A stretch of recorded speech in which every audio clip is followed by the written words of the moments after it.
Okay, so today we're going deep on something that's been kind of hard to miss lately. Yeah. The Luis Rubiales thing. Right. It's everywhere. It really is kind of taken the world by storm, hasn't it? And for good reason, I think it's not just about, a kiss. No, It's about so much more than that. absolutely. It's about, as it touches on power Yeah. and consent Respect. and respect and gender dynamics Gender dynamics in sports. in sports, yeah, particularly in football. Yeah, definitely. So I guess that's what we're going to be diving into today, like what actually happened, Mm-hmm. why it matters so much, Hmm. and what can this mean for, the future of football, especially for women.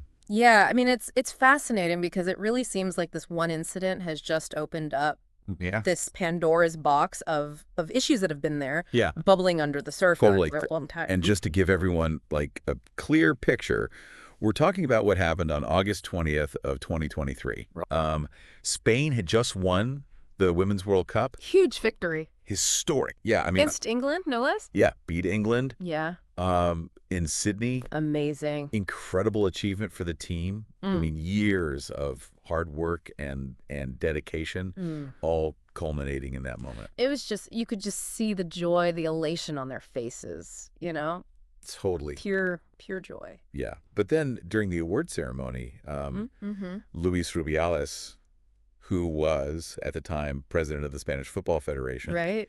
he kisses Jenni Hermoso, Mm-hmm. who is one of the star players on the team. Right. And not just like, a quick peck on the cheek. No, It's a full-on it's a full-on lip kiss. lip kiss, and it was not consensual. And she's made that very, very clear. Yeah. And that's really where things It went from yeah, celebratory to just Yeah. like, we've got a problem. totally. Yeah. It was just, I mean, and it was all caught on camera, Yeah. broadcast globally. I mean, the whole world was watching. The whole world was watching. Yeah. And as you can imagine, the reaction was pretty immediate. And intense. I mean, I'm wrong. strong. Yeah, people were outraged, right? You had fans, Yeah. players, organizations, all calling for some kind of accountability. There's nibbling consequences. Yeah. Yeah. So what was Rubiales' response to this? At first he was really defiant. Yeah. I mean, I guess his initial response was he refused to resign. Yeah. He actually defended the kiss, called it an act of affection. An act of affection. Yeah. And basically he kind of dismissed any criticism he was getting as like a politically motivated attack against him. Wow. Yeah. I mean, That's really that just kind of poured gasoline on the fire, right? it did. I mean, it seemed like the opposite of taking responsibility. Completely. And it kind of, showed this real disregard Yeah. for Hermoso's feelings, Yeah. for the gravity of the situation. Right. Yeah. Yeah. It wasn't good. No, it really wasn't. And, eventually it all led to the Spanish High Court's verdict, which, Yeah. So that was really a pivotal point in yeah. the whole story. Yeah. Can you break that down a little bit? Like what actually happened there? Yeah. So the court did find Rubiales guilty of sexual assault, Okay. and fined him €10,800. Wow. And they also gave him a restraining order, so he can't come within 200 meters of Hermoso for a year. Wow. So serious consequences. Yeah, but there was this one kind of interesting detail that came out that a lot of people have been talking about. The court actually dropped the coercion charges. Okay. I was wondering about that because there was a lot of discussion online. So what does that actually mean? Like, why were those charges dropped?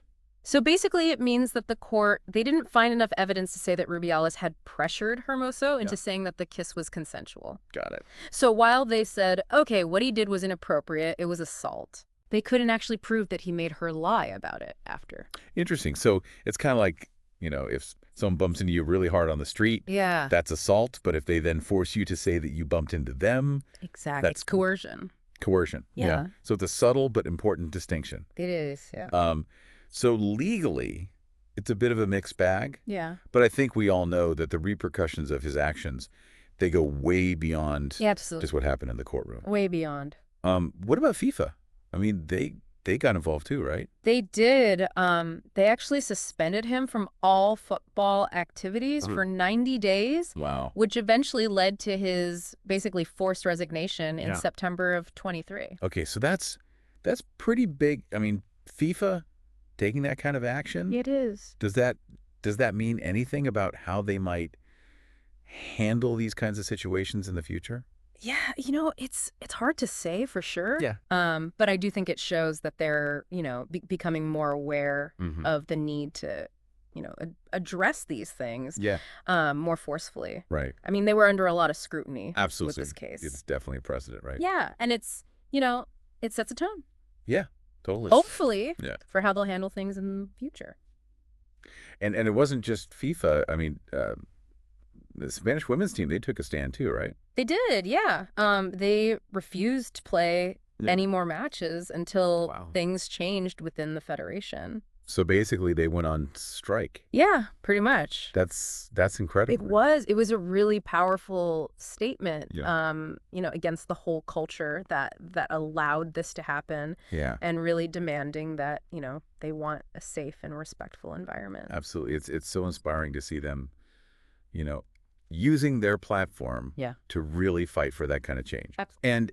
And Hermoso herself, she released a statement, right? She did, yeah. What did she have to say about all of this? She basically called the kiss a stain on what should have been, one of the happiest days of her life, Yeah. which is, I mean, it's heartbreaking to think that this incident Totally. kind of overshadowed Yeah, such a huge accomplishment. absolutely. And I mean, her courage to even speak out in the face of all of that, Yeah. the pressure, the scrutiny. Absolutely. I mean, she really became kind Yeah. of a symbol of resistance against this type of behavior. Yeah, A voice for people who have gone through something similar. definitely. And it's interesting because even after the court ruling and all the condemnation, Rubiales hasn't gone quietly. No, He's pushing no. back, right? He is, yeah. He's actually appealing the ruling.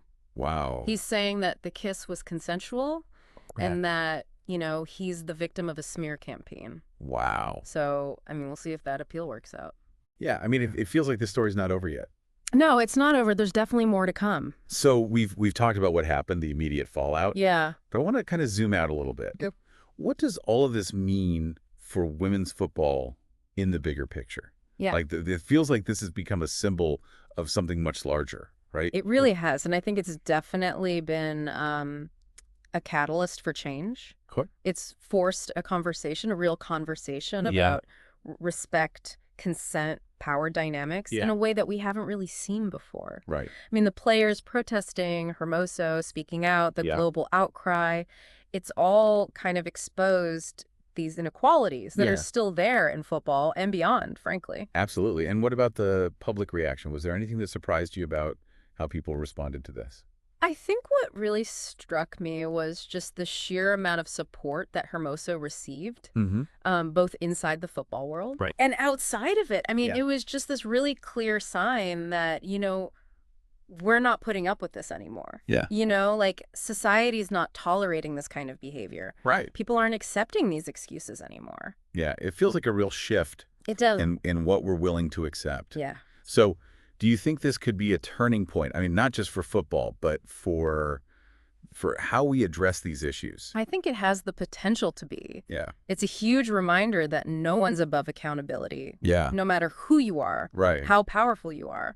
And it's started a movement, right? Yeah, it had. I mean, people are demanding real change, a safer environment for women in football. Yeah. And what are some of the pitfalls to avoid? Yeah, that's a good question. I mean, what do you think? What do we need to watch out for as we try to move forward? I think the biggest thing is making sure that this energy, this momentum, Yeah. it actually translates into real change. It's easy to be outraged. Right. It's easy to demand action when something like this happens. Yeah. But the hard part is keeping that going. Yeah, sustaining it. Yeah, making sure that, governing bodies, federations, clubs, they actually take action. Yeah. They address the systemic problems that allowed this to happen in the first place. Totally. So, I mean, it's not just about reacting to this one incident, it's about preventing it from happening again. Right. And so where do we go from here? What does the future of women's football look like to you? I think we're at a crossroads right now. Okay. This whole situation has brought up some really uncomfortable truths. Yeah. But it's also a huge opportunity Yeah. to make things better. Right. The future of women's football, it depends on whether we, as a community, as Yeah. a world, Yeah. are willing to actually seize this moment, challenge the status quo, Mm. and really create a sport that's inclusive and equitable for everyone. Absolutely, and I think that's a conversation worth having Yep. and one that we all need to be a part of. Yeah. So, what do you think, listening out there? Will this actually lead to lasting change? What kind of future do you see for women in football? It's something to really think about. It is, and it's a Okay. conversation that needs to continue.